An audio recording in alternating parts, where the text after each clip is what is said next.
And we are live with the Dana Show back here Wednesdays, where I interview other business owners, typically in the Portland area, but sometimes around the United States.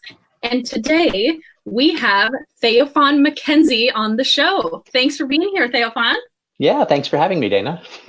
Absolutely. So why don't we start out with you telling our audiences a little bit about yourself? What do you do? Yeah. I'm a professional coach. Specifically, I'm an executive sales coach. So I work with, my elevator pitch, I explain I work with boots on the ground outside salespeople. I work with sales managers, sales teams. I'll even work with executives. When I'm working with boots on the ground outside salespeople and sales teams, it's a lot of sales coaching, a lot of sales training. When I'm working with managers, there's a lot of coaching involved because I help them to be less of a manager and more of a coach themselves to their team members.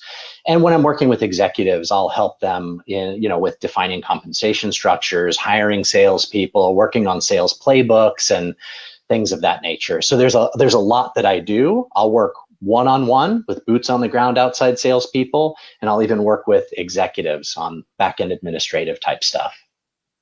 Got it. Yeah, because I feel like the salesperson is such a core piece of the business. So even coaching managers of them and people even higher than that, it feels like that. I mean that affects the bottom line. The bottom line of sales. Yeah, that makes sense. So how long have you been a coach and what got you into it in the first place? Yeah, sure. Great question. And it's an interesting story. I like sharing this with people because I don't think you'd necessarily expect it.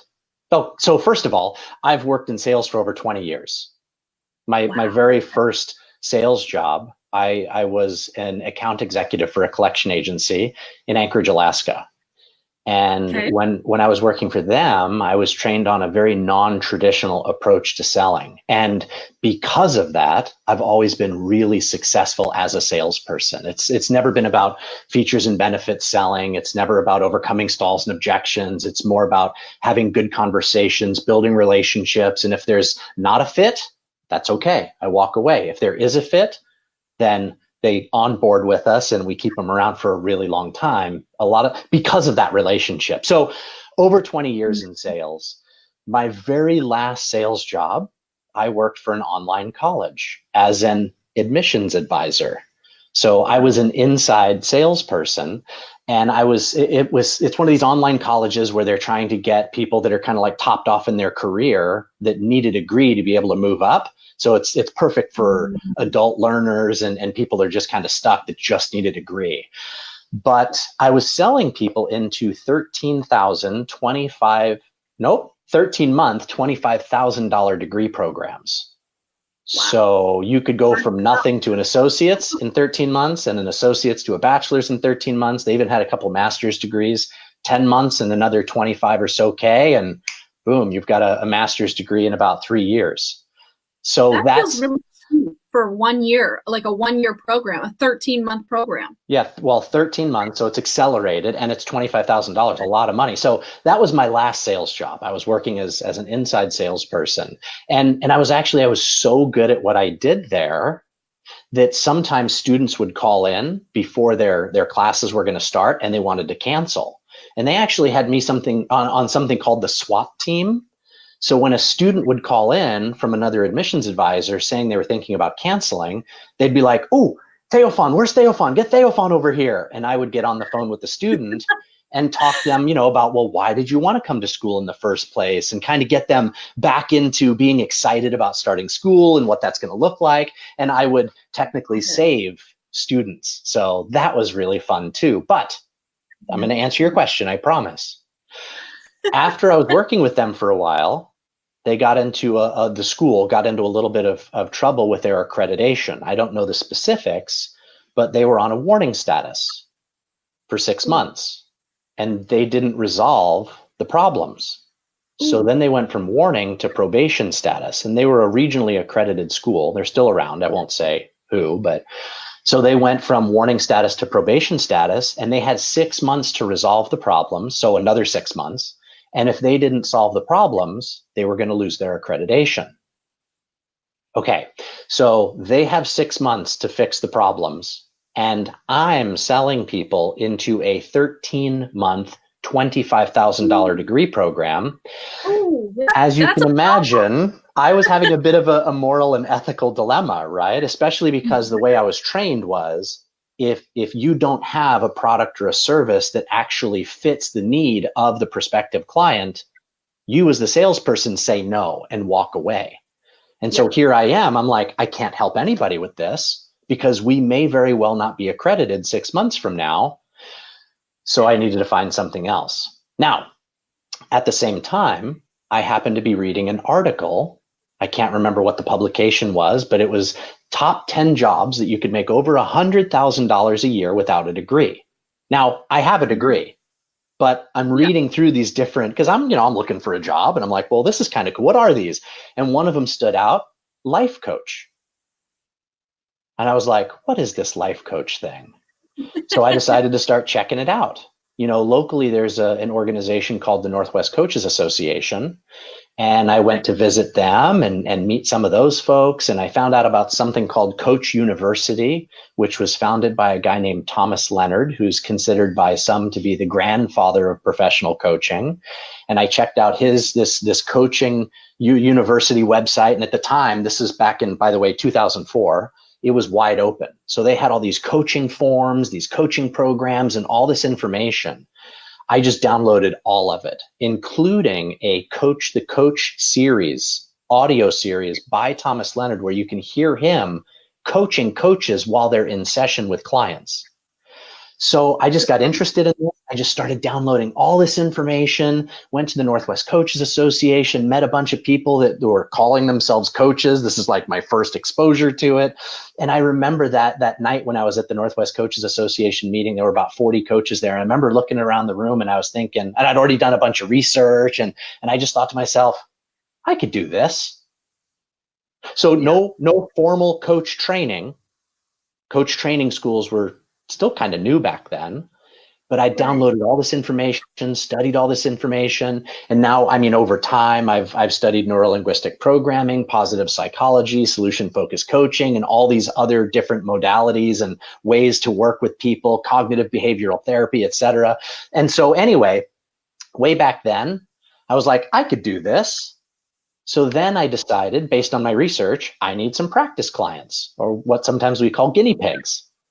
Right. And so I had all these coaching forms and all this stuff. And so I went and asked some friends and family members if they would agree to be my practice clients. And so I had 3, maybe 4 practice clients, and I just gave it a shot. And after that, I was like, oh yeah, I could do this all day long. So, and I've been in sales for a long time. So I got my business license. I went and got business cards, business bank account, my employer identification number, all the things you need to start a business. My business cards arrived in the mail. I went to a Beaverton Chamber of Commerce meeting in Beaverton, Oregon, started networking in the room, walked out of there with an initial consultation scheduled. And I pulled off an initial consultation with a prospective client and onboarded my very first client while I was still working at that online college. And you won't believe this. So if you can imagine, brand new to coaching, guess how much I charged this client for one-on-one coaching? Very beginning. How much? $50 a month. No. For how many sessions? For 4 to 5 1-hour sessions a month. I was like, oh my gosh, I could totally do this. And I knew I could go and get clients, but my confidence level was just like on the ground. It was so low. I was so brand new. And if you think about it, a full coaching practice is anywhere from 10 to 15 clients. So hypothetically, let's say you have 10 coaching clients that are paying you $50 a month. That doesn't work. You better have a job. So, right. So that's how I got into coaching. And in fact, I remember one of my coaching sessions that I did with this guy, it was in my car, pouring down rain. I'm in Beaverton, Oregon, in the parking lot of my employer, and it's noon. I'm on my lunch hour, raining like crazy, and I'm doing a coaching session over the phone with my very first and brand new client. So that was back in 2004. Yeah. And obviously I've been doing this for quite a while now, and my fees are much higher than $50 a month, but yeah, that's how I got into coaching. Wow. Yeah. How cool. What a neat story. Yeah. Well, that's so fun. Thank you for sharing that. Of course. And I started as a life and small business coach. And then after a while, I was like, what am I doing? I mean, because I really enjoy sales. I love building relationships and providing solutions. And I was like, what am I doing? Life and small business coach. So coaching for me on a scale from 1 to 10 is an 11.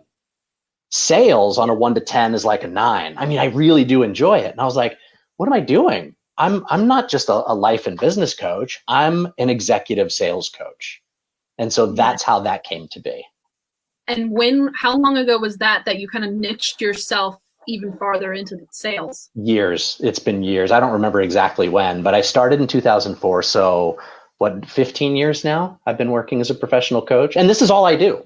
This is my full-time gig. This is all I do. Yep. So what would you say, fast forwarding to today, what percentage of your clients are coaches as well? And what % are salespeople? Yeah, great question. Right, because I have had coaches as clients, one-on-one clients before. I would say right now, I've got 8 one-on-one clients right now, and 2 of them are salespeople, and I don't have any coaches currently that I'm coaching. In the past, I've worked with coaches before, but I've worked with everybody from co-founders to startups and outside salespeople in cybersecurity. And I mean, you name it. I've worked with all different acupuncturists. I worked with for a while. I've worked with realtors. I've worked with all kinds of different people. Yeah, so here's something for clarification. When I'm out and about and somebody asks me what I do, I'm an executive sales coach. And you heard my elevator pitch, right? However, at the heart of what I do, I'm a professional coach. I've worked with attorneys. I had one attorney come to me and he says, hey, I need new clients. I've got to work with you. You're an executive sales coach. Okay, great. Let's schedule a consultation. Let's talk. And so we sat down for the consultation, and he onboarded as a new client. And it took me a couple of sessions to realize, because he came to me with, I need more clients.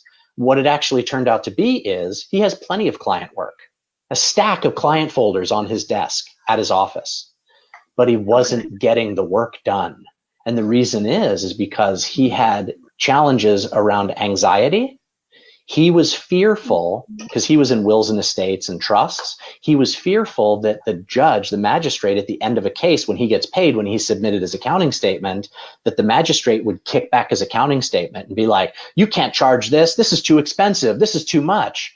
So he actually didn't need clients. He had plenty of work. He just needed to do the work that he had in front of him. So I didn't need to be an executive sales coach for him. I needed to be a professional coach. I needed to help him see things from a different perspective. I had to help him with what we call reframing. And one of the simple coaching questions I asked him one day was, would you share with me a time that a magistrate kicked back your accounting statement? Good question. It never happened. He'd never had an accounting statement kicked back to him. So then I asked him the second question, how do you know when to feel anxiety around a magistrate kicking back your accounting statement? And that's where the work started. That's where the real coaching started. So it wasn't me needing to be an executive sales coach. It was me needing to be a professional coach, or I guess some people would say a life coach, because I had to help him with reframing. So that makes sense. Yeah. So do you feel like a lot of your clients, or maybe just people in general, are scared of things like the attorney was that haven't ever happened? Like they're building up this huge pile of fear around something that is unlikely to happen? Yeah. I just actually wrote an article about this, responded to a question on Quora about this exact thing. One of the biggest things that we face, one of the biggest obstacles, roadblocks that we face, me, you, people that are watching this, pretty much everybody on the planet, is fear of the unknown. Yeah. That's why people will stay at a job where they're miserable. That's why people will stay in a relationship where they're miserable. That's why people won't complete items on their bucket list, it's because they're afraid of what they don't know, the fear of what if it's worse? Yeah, but what if it's better? Yeah. And so we just stay stuck. And a lot of the work that we do as professional coaches is around helping people overcome the fear of the unknown by walking with them on that journey of discovery as they're starting to get out of their comfort zone and push forward on those goals and doing the things that they've always wanted to do, but never have because of that ominous fear of the unknown. That's one of the things that we do as coaches. Yeah, that's neat. Wow, I like that. Mm-hmm. So the obvious answer is that your ideal client is just any salesperson. Sure. But what would you say is like maybe your favorite type of profession to coach in sales, or your favorite type of client that you just enjoy the most? Yeah, that's a great question. Over the years, I've worked with hundreds of people, and I can't really say that there's anybody in particular that I'm like, oh, they're horrible to work with, or, oh my gosh, they're amazing to work with. Because one of the things that excites me about being a coach is I never know what's going to walk through my door, but when I'm about to start a coaching session. Every single person is different. We have a lot of similar fears, a lot of similar obstacles, challenges in our lives. We don't realize it, but we all look at things from a different perspective. And so one of the things that really excites me about coaching is that I don't know what's going to walk through the door in a particular coaching session. And it's a challenge for me because I don't give my clients answers. I don't advise my clients. We're ethically obligated as professional coaches not to give our clients answers.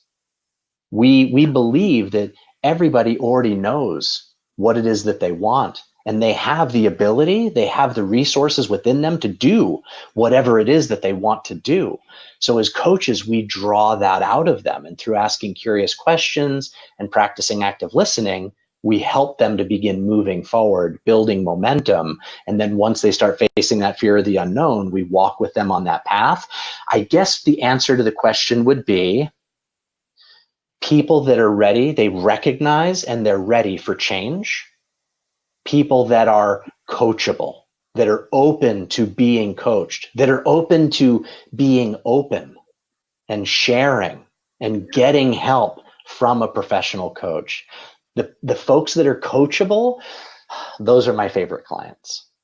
Yeah, that makes sense. Because I feel like those type of people want to get better. They want to, like, they're more open to being in those type of hard conversations with you, I assume. Yeah. Because getting into those details of like, why are you afraid of a specific thing in your business? That I bet that those conversations go deep down. Oh yeah. And that's scary. Yeah. The conversation. Yep. And coaches are not therapists. Don't get me wrong. There are some therapists that have become coaches, but coaches are not therapists. We're not licensed therapists. We're not counselors, no psychology, no psychiatry. That's not who we are. And what I mean is therapists focus on an individual's past. Professional coaches focus on the present and the future. Where are you now? Where do you want to be? Now, we might go into somebody's past if we identify a trigger, or if something comes up that makes us go, hey, wait a minute, where's that coming from? We might delve into the individual's past to identify the trigger, but then we get out of there and we move back to the present and we figure out how to help them overcome the trigger right now so they can continue moving forward. Yep, yeah. That makes sense. So people do tend to go deep and really open up with us, but we want to focus on now and what's coming up. Yeah. I like that. Yeah. Well, that's a good question that I'm going to throw back at you. So what do you see, where do you see your coaching business going in the next years? Great question. And here's the challenge. I'm one person. I'm incredibly limited. I shared a little bit ago that a full coaching practice is 10 to 15 one-on-one coaching clients. And I'm sitting at 8 right now, and I'm totally fine. For those of you watching, I do have a couple of slots open if you're interested. No, I'm totally and completely fine. But the biggest challenge for me is, as a professional coach and a business owner, is I can only have a direct impact on a limited number of lives through one-on-one coaching. Right. Right. So I've always wanted to have a greater impact indirectly. And so to answer your question, I have a one-on-one coaching practice that is awesome and amazing and fun. And I also do sales training. And I just redeveloped my sales training, Smart Systematic Selling. We've redeveloped it. It's called S3 for Coaches, because one of the biggest challenges that coaches face is having those consultation conversations and converting a prospective client into a coaching client. And so we've redeveloped S3. So it's S3 for Coaches. And our goal as a company is to enroll as many coaches into the sales training as possible, because we're also talking about how to develop their business, how to determine their niche, all these different things. So it's not just sales training, but if I can, the world needs coaching. And if I can have a greater impact on the world as a whole indirectly through the training that we offer to the coaches that allows them to onboard more coaching clients and help more people change their lives, that will be amazing. So that's actually our mission for 2019, is to train professional coaches in how to turn their consultations into new clients. Got it. Yeah. So that's leveraging, I guess, your time in a sense. You only have a certain amount of hours in your day that you can serve one-on-one, and then you can go beyond those clients with this program. Exactly. Even if it's indirectly, at least I know that there will be coaches out there that are able to get clients more easily and have an impact on helping them change their lives. So maybe I'm not doing it directly, but I'll sleep better at night knowing that I'm having a bigger indirect impact. So yeah, that makes sense. Now, do you do group coaching? I do in a sense. I know a lot of coaches, they'll do one-on-one coaching. They'll have groups, they'll have masterminds, they'll have all these different things. I don't have any groups going on right now. I've done some small group coaching in the past, but I guess I could also say I do, because with the sales training that we do and with S3 for Coaches, it's the sales training itself, how to turn the consultation into a client. And then we do reinforcement training. So 3 days a week for an hour, they come in and they role play what they learned. And then like this morning on Wednesdays from 10 to 11:30, I've got open office hours. So it's kind of like your teacher at college, just kind of sitting there, like working away, and then a student comes in and they help them out. So it's all on Zoom, so people can come from anywhere in the world. Like today, I was sitting here for an hour and a half working, and I didn't even get to 5 minutes before a student popped in. Then another one popped in. I had 3 students in there asking questions, and the other 2 students were listening as I was helping the one. And so I guess in a sense, that is group coaching, but that's all included in S3. So. Neat. I like that. That's a great idea. Office hours is a great idea, especially if you can do online office hours. Oh, heck yeah. Absolutely. Yeah. Sweet. So the last question I want to ask you is, I'm interested to hear what you have, how you're going to answer this. Sure. So I want to know what, in your specific experience with salespeople, what is an issue that most salespeople have to get through, and how would you say you try to help them? Like, what's your approach for that specific challenge they have? I will answer your question and provide a little bit of training at the same time. Nice. Are you ready? Here's the answer. Yeah. They talk too much. Okay. Salespeople talk too much. Yeah. We feel, as salespeople, we feel that when we're engaging with a prospective client, we have to be able to show them that we know our stuff and we're really smart, and they should trust us because we're so knowledgeable and so intelligent. For example, here's an example. Let's say a realtor has an open house, and it's a beautiful new development, nice neighborhood, and the realtor is standing outside, and some guy comes along and he says, "Hey, nice subdivision y'all got here. Y'all have an HOA?"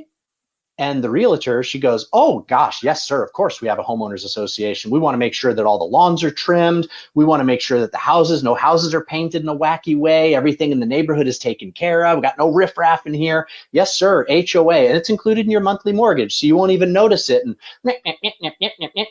then the guy goes, oh, okay. Thank you. I was just looking, and leaves. Yeah. Right. But what if the realtor learns, or the salesperson learns, it's not about you. Nobody cares about you. They don't care about how smart you are. They don't care about how knowledgeable you are. They just keep it to yourself. Keep it to yourself. Your knowledge, your information, find out what they really want to know before you start running off at the mouth and vomiting features and benefits all over your prospective client. Right? Instead, here's another example, same example, different.